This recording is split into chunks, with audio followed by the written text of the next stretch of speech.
ಇನ್ನು ಭೂಮಿಯಲ್ಲಿ ಯಾವುದೇ ಪದಾರ್ಥ ಸಿಕ್ಕರೂ ಕೂಡ ಅದು ನಿಧಿ, ಖಾಸಗಿ ಜಾಗದಲ್ಲಿ ಸಿಕ್ಕಿದ್ರೂ ಕೂಡ ಅದು ಸರ್ಕಾರಕ್ಕೆ ಸೇರುತ್ತೆ ಅಂತ ಟಿವಿ9ಗೆ ಇತಿಹಾಸ ತಜ್ಞ ಶೆಲ್ಲೋಪಿಳ್ಳ ಅಯ್ಯಂಗಾರ್ ಅವರು ಹೇಳಿದ್ದಾರೆ. 100 ವರ್ಷ ಹಳೆಯ ಯಾವುದೇ ವಸ್ತು ಆದರೂ ಕೂಡ ಅದು ನಿಧಿ ಆಗುತ್ತೆ, ಖಾಸಗಿ ಜಾಗದಲ್ಲಿ ಸಿಕ್ಕಿದ್ರೂ ಕೂಡ ಅದು ಸರ್ಕಾರಕ್ಕೆ ಸೇರುತ್ತೆ ಅಂತ ಟಿವಿ9ಗೆ ಇತಿಹಾಸ ತಜ್ಞ ಶೆಲ್ಲೋಪಿಳ್ಳ ಅಯ್ಯಂಗಾರ್ ಹೇಳಿಕೆ ಕೊಟ್ಟಿದ್ದಾರೆ. ಈಗ ಮೈಸೂರಿನಿಂದ ನೇರ ಸಂಪರ್ಕದಲ್ಲಿ ಶೆಲ್ಲೋಪಿಳ್ಳ ಅಯ್ಯಂಗಾರ್ ಅವರು ನಮ್ಮನ್ನು ಜಾಯ್ನ್ ಆಗಿದ್ದಾರೆ.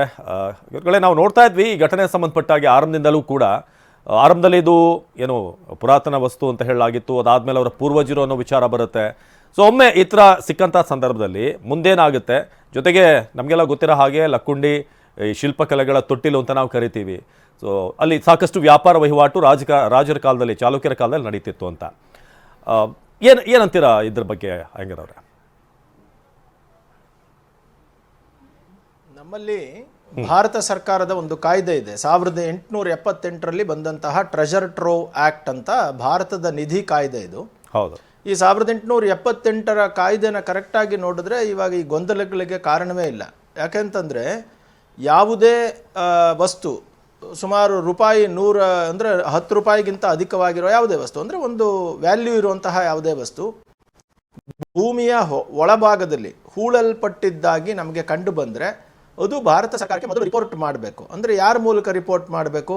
ಅಲ್ಲಿನ ಲೋಕಲ್ ಕಂದಾಯದ ಅಧಿಕಾರಿಗಳ ಮೂಲಕ ಜಿಲ್ಲಾಧಿಕಾರಿಗೆ ವರದಿ ಮಾಡಬೇಕು. ಅಂದರೆ ತಹಶೀಲ್ದಾರ್ ನಂತರ ಎ ಸಿ ನಂತರ ಜಿಲ್ಲಾಧಿಕಾರಿಗೆ ವರದಿ ಮಾಡಬೇಕು. ಅದು ಭೂಮಿಯ ಒಳಭಾಗದಲ್ಲಿ ಸಿಕ್ಕ ಯಾವುದೇ ಹೂಳಲ್ಪಟ್ಟ ವಸ್ತು ಅದಕ್ಕೆ ವ್ಯಾಲ್ಯೂ ಇದ್ದರೆ ಅದು ಮೊದಲು ರಿಪೋರ್ಟ್ ಆಗಲೇಬೇಕು. ಆದರೆ ಅದು ಖಾಸಗಿಯಾಗಿರ್ಬೋದು ಅಥವಾ ಸರ್ಕಾರಿ ಜಮೀನಾಗಿರ್ಬೋದು ಅಥವಾ ಯಾವುದೇ ಜಮೀನಾಗಿರ್ಬೋದು, ಭೂಮಿಯಲ್ಲಿ ಹೂಳಲ್ಪಟ್ಟಂತಹ ಯಾವುದೇ ವಸ್ತುನ ಕಂದಾಯ ಅಧಿಕಾರಿಗೆ ವರದಿ ಮಾಡಲೇಬೇಕು ಅನ್ನೋದೇ 1878ರ ನಿಧಿ ಕಾಯ್ದೆಯ ಮೊದಲ ಅಂಶ. ಎರಡನೇದು, ಈ ಕಾಯ್ದೆಯಲ್ಲಿ ಪ್ರಕಾರ ಈ ವರದಿಯನ್ನು ಕೊಟ್ಟ ನಂತರ ಅವರು ಜಿಲ್ಲಾಧಿಕಾರಿಗಳು ಇದರಲ್ಲಿ ಏನು ಸಿಕ್ಕಿದೆ ಅನ್ನೋದನ್ನು ಅವರು ಬಂದು ಪರಿಶೀಲನೆ ಮಾಡಬೇಕು. ಸೊ ಯಾವುದೇ ವಸ್ತು ಈಗ ಹೊಸದಾಗಿ ಕಳ್ಳತನ ಮಾಡಿ ಯಾರಾದರೂ ಹೂಳಿರ್ಬೋದಲ್ಲ, ಇವಾಗ ಯಾವುದೋ ಒಂದು ಪಕ್ಕದ ಮನೆಯಲ್ಲಿ ಕಳ್ಳತನ ಮಾಡಿರ್ತಾನೆ, ಅವನು ಪೊಲೀಸ್ಗೆ ತಪ್ಪಿಸ್ಕೊಳ್ಳೋಕ್ಕೋಸ್ಕರ ಹೂಳಿರ್ತಾನೆ.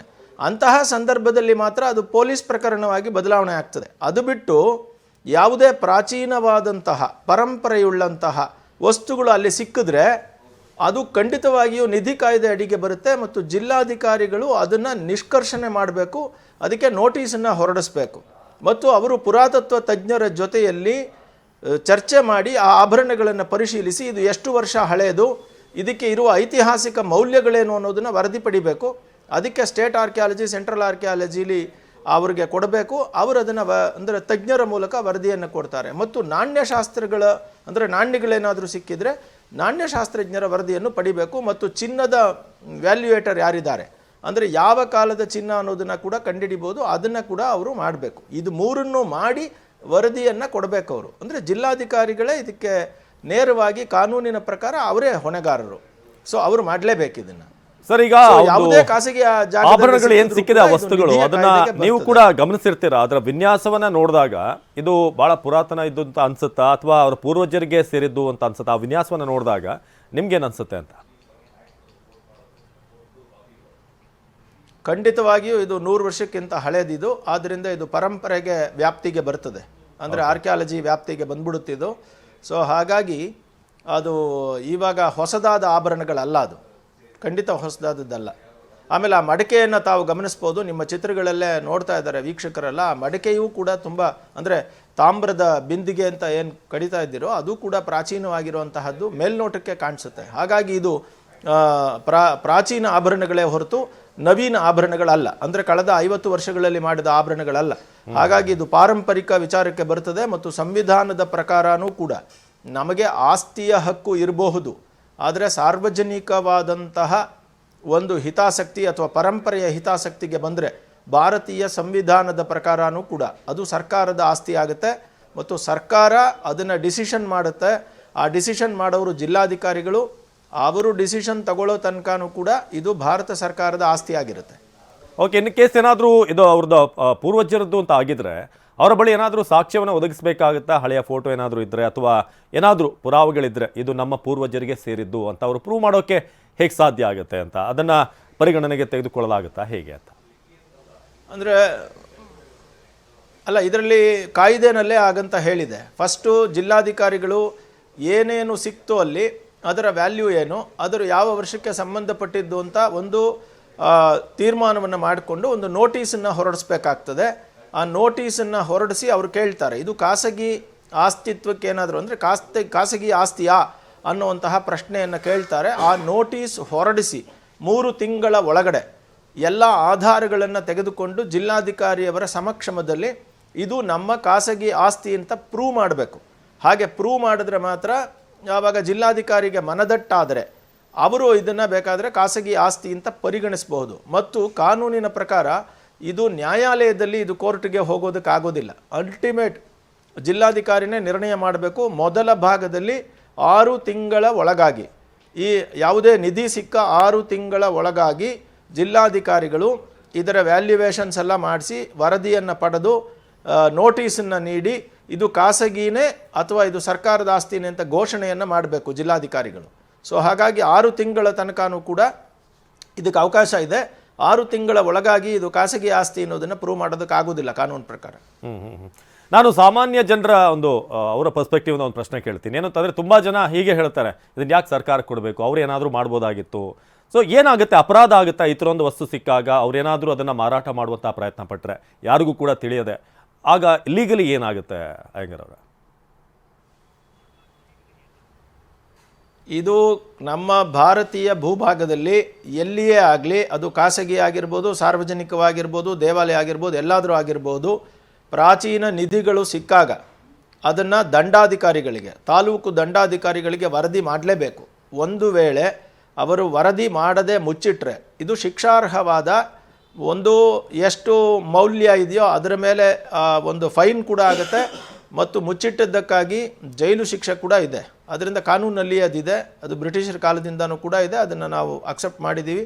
ಯಾಕೆ ಅಂದರೆ ನಮ್ಮ ಇತಿಹಾಸ ಮತ್ತು ಪರಂಪರೆ, ನಮ್ಮ ಒಂದು ಇದನ್ನೆಲ್ಲ ರಕ್ಷಣೆ ಮಾಡೋದು ಕೂಡ ಭಾರತೀಯರ ಕರ್ತವ್ಯ. ಸಂವಿಧಾನದಲ್ಲೇ ನಮ್ಮ ಪರಂಪರೆ ಮತ್ತು ಇತಿಹಾಸ ಮತ್ತು ಸ್ಮಾರಕಗಳನ್ನು ರಕ್ಷಿಸೋದು ನಮ್ಮ ಕರ್ತವ್ಯವಾಗಿದೆ. ನಾವು ಬರೀ ಹಕ್ಕುಗಳ ಬಗ್ಗೆ ಮಾತಾಡ್ತೀವಿ, ನಮ್ಮ ಕರ್ತವ್ಯಗಳ ಬಗ್ಗೆ ಮಾತಾಡೋದಿಲ್ವಲ್ಲ. ಹಾಗಾಗಿ ಈ ಕಾನೂನಲ್ಲಿ ಕರ್ತವ್ಯಗಳ ಬಗ್ಗೆನೂ ಹೇಳಿದ್ದಾರೆ. ಸೊ ಈ ಮಗು ಏನು ಮಾಡ್ತು ಇವತ್ತು ಲಕ್ಕುಂಡಿನಲ್ಲಿ, ಅದು ಅತ್ಯದ್ಭುತವಾದಂತಹ ಪ್ರಾಮಾಣಿಕವಾದಂತಹ ಕೆಲಸವನ್ನು ಆ ಬಾಲಕ ಮಾಡಿದ್ದಾನೆ. ಅವನನ್ನು ಅಪ್ರಿಷಿಯೇಟ್ ಮಾಡಬೇಕು. ಹಾಗಾಗಿ ಇದನ್ನು ಮುಚ್ಚಿಟ್ಟಿದ್ರೂ ಕೂಡ ಇದು ಕಾನೂನಿನ ಪ್ರಕಾರ ಅಪರಾಧ ಆಗ್ತಿತ್ತು ಅನ್ನೋದೇ ಕಾನೂನಿನಲ್ಲಿರುವ ಅಂಶ. ಇನ್ನೊಂದು ಗುರುಗಳೇ, ಈಗ ಯಾವುದಾದ್ರೂ ಒಂದು ಪ್ರಾಪರ್ಟಿಯನ್ನು ನಾವು ಖರೀದಿ ಮಾಡಿದಾಗ ಅದೆಲ್ಲವೂ ಕೂಡ ಡಾಕ್ಯುಮೆಂಟ್ ನಮಗೆ ಬಂದಿರುತ್ತೆ, ನಮ್ಮ ಹೆಸರಲ್ಲಿ ಆಗಿರುತ್ತೆ. ಸೊ ಇದಕ್ಕೆ ಸಂಬಂಧಪಟ್ಟ ಹಾಗೆ ಡಾಕ್ಯುಮೆಂಟನ್ನು ತೋರಿಸಿ ಇದು ಮಾಡ್ಬೋದಾ, ನಮ್ಮ ಜಾಗದಲ್ಲಿ ಸಿಕ್ಕಿರೋದು ಸೊ ಪೂರ್ವಜರದ್ದು ಅಂತ ಏನಾದರೂ ಆ ಆ್ಯಂಗಲಲ್ಲಿ ಫೈಟ್ ಮಾಡ್ಬೋದಾ, ಹೇಗೆ ಅಂತ? ಮಾಡೋಕ್ಕಾಗೋದಿಲ್ಲ. ಯಾಕೆಂತಂದರೆ ಯಾವುದೇ 100 ವರ್ಷದ ಪ್ರಾಚೀನವಾದಂತಹ ವಿಚಾರಗಳು ಸಿಕ್ಕಿದ್ರೆ ಅದು ಇವರಿಗೆ ಮಾಲೀಕರಿಗೆ ಸಿಗಬೇಕಾಗೋದು ಕಷ್ಟ ಆಗುತ್ತೆ. ಮಾಲೀಕರು ಆದರೆ ಒಂದು ಕಾನೂನಲ್ಲಿ ಒಂದು ಪಾಯಿಂಟ್ ಇದೆ, ಅದನ್ನು ನಾವು ಯೋಚನೆ ಮಾಡಬೇಕು. ಎಷ್ಟೇ ಮೌಲ್ಯದ ವಸ್ತುಗಳನ್ನು ಸಿಕ್ಕಿದ್ರೂ ಕೂಡ ಒಂದು ಭಾಗ ಅವರಿಗೆ, ಅಂದರೆ 4ರಲ್ಲಿ 1 ಭಾಗ ಅದರ ವ್ಯಾಲ್ಯೂ, ಇವಾಗ 10 ಲಕ್ಷ ರೂಪಾಯಿ ಅಂತ ನಾವು ಅಂದಾಜು ಮಾಡೋಣ, ಅಥವಾ ಇವಾಗ ಸಿಕ್ಕಿರೋದು ಒಂದು 50-60 ಲಕ್ಷ ರೂಪಾಯಿ ಅಂತ ಅಂದಾಜು ಮಾಡೋಣ. ಇದನ್ನು 4 ಭಾಗ ಮಾಡಿ 1 ಭಾಗ ಅವರಿಗೆ ಬಹುಮಾನವನ್ನು ಕೊಡ್ಬೋದು ಸರ್ಕಾರ. ಆದರೆ ಇದು ಕೂಡ ಸರ್ಕಾರ ಬಹುಮಾನ ಕೊಡೋದಕ್ಕೆ ನಾಳೆ ಬೆಳಿಗ್ಗೆ ಕೊಡೋದಕ್ಕಾಗೋದಿಲ್ಲ.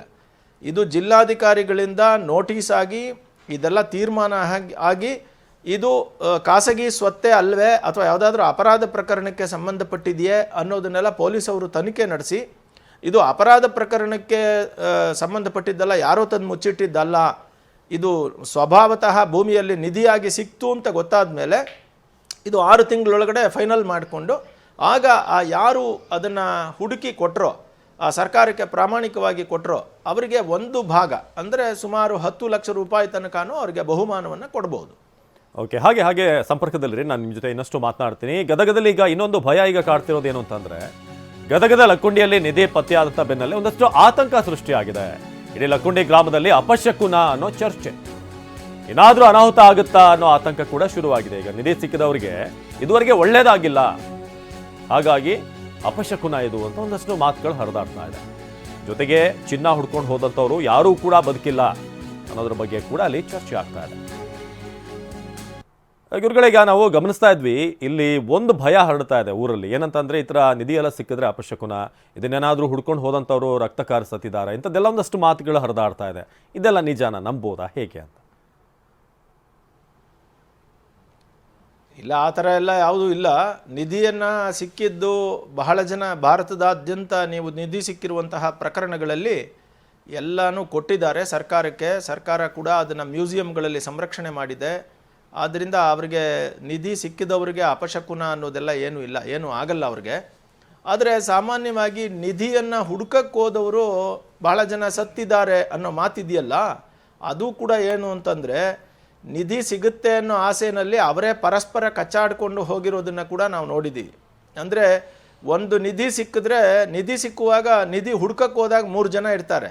ಆದರೆ ನಿಧಿ ಸಿಗ್ತಾ ಇದೆ ಅನ್ನೋ ಭಾವನೆ ಬಂದಾಗ ಅವರಲ್ಲೇ ಜಗಳ ಆಡ್ಕೊಳ್ತಾರೆ. ಯಾಕೆಂದರೆ ಅದು ಹಣದ ಮೇಲಿನ ಮೋಹ ಮತ್ತು ದುರಾಸೆ ಅಷ್ಟೇ ಹೊರತು ಅದು ರಕ್ತಕ್ಕಿ ಸಾಯ್ತಾರೆ ಅನ್ನೋದೆಲ್ಲ ಕಥೆಗಳಲ್ಲಿ ಇದೆಯೇ ಹೊರತು ಅದೆಲ್ಲ ಏನೂ ಇಲ್ಲ. ಇನ್ನೊಂದು ವಿಶೇಷ ಏನು ಅಂತಂದರೆ ಕೆಲವರಿಗೆ ಹಾವು ಕಚ್ಚಿದೆ ಅನ್ನೋದು ಕೂಡ ಹೇಳ್ತಾರೆ. ಆದರೆ ಅದಕ್ಕೂ ಒಂದು ಕಾರಣ ಇದೆ ವೈಜ್ಞಾನಿಕವಾಗಿ. ಹಾವುಗಳು ಸಾಮಾನ್ಯವಾಗಿ ಶೀತರಕ್ತ ಪ್ರಾಣಿಗಳು, ನಿಮಗೆ ಗೊತ್ತಿರಬಹುದು. ಅವುಗಳು ಬಿಸಿಗಾಗಿ ಈ ಲೋಹಗಳು ಬಿಸಿಯನ್ನು ಇಟ್ಕೊಳ್ತವೆ. ಅದರ ಮೇಲೆ ಹಾವುಗಳು ಕುಳಿತಿರುವಾಗ ಅದನ್ನು ನಿಧಿಯನ್ನು ಹಾವುಗಳು ಕಾಯ್ತದೆ ಅನ್ನುವಂತಹದ್ದು ಕೂಡ ನಮ್ಮ ನಂಬಿಕೆಗಳು, ಮತ್ತು ಅದು ನಿಜ ಕೂಡ. ಯಾಕೆಂದರೆ ಹಾವುಗಳು ಆ ಬಿಸಿಯನ್ನು ಹುಡುಕೊಂಡು ಹೋಗಿರ್ತವೆ, ಅದರ ಮೇಲೆ ಕುಳಿತಿರ್ತವೆ ಕೆಲವೊಮ್ಮೆ. ಅಂತಹ ಪ್ರಯತ್ನಗಳಲ್ಲಿ ಕೆಲವು ತುಂಬ ಅತಿ ವಿರಳ ಪ್ರಕರಣಗಳಲ್ಲಿ ಹಾವು ಕಚ್ಚಿರೋದು ಕೂಡ ಅದು ಹಾವು ನಿಧಿಗೋಸ್ಕರ ಕಚ್ಚಿದ್ದಲ್ಲ, ಅಲ್ಲಿ ಹಾವಿದ್ದು ಇವರು ಆ ಪ್ರಯತ್ನ ಮಾಡಿದಾಗ ಅದು ಕಚ್ಚಿರೋದು ಕೂಡ ಕೆಲವು ಕಡೆ ರಿಪೋರ್ಟ್ ಆಗಿದೆ. ಅದು ಬಿಟ್ಟರೆ ಈ ನಿಧಿಯನ್ನು ಎತ್ಕೊಳ್ಳೋದ್ರಿಂದ ಏನು ಅಪಶಕುನ ಅಂತ ಏನು ನಮ್ಮಲ್ಲಿ ಆ ಥರದ್ದೇನು ಭಾವಿಸೋ ಅಗತ್ಯವಿಲ್ಲ. Thank you so much. TV9 ಜೊತೆ ಮಾತನಾಡೋದಕ್ಕೆ ಹಲವಾರು ವಿಚಾರಗಳ ಬಗ್ಗೆ ಶೆಲ್ಲೋಪಳ್ಳಿ ಅಯ್ಯಂಗಾರ್ ಅವರು ನಮಗೆ ಮಾಹಿತಿ ಕೊಡ್ತಾ ಇದ್ರು.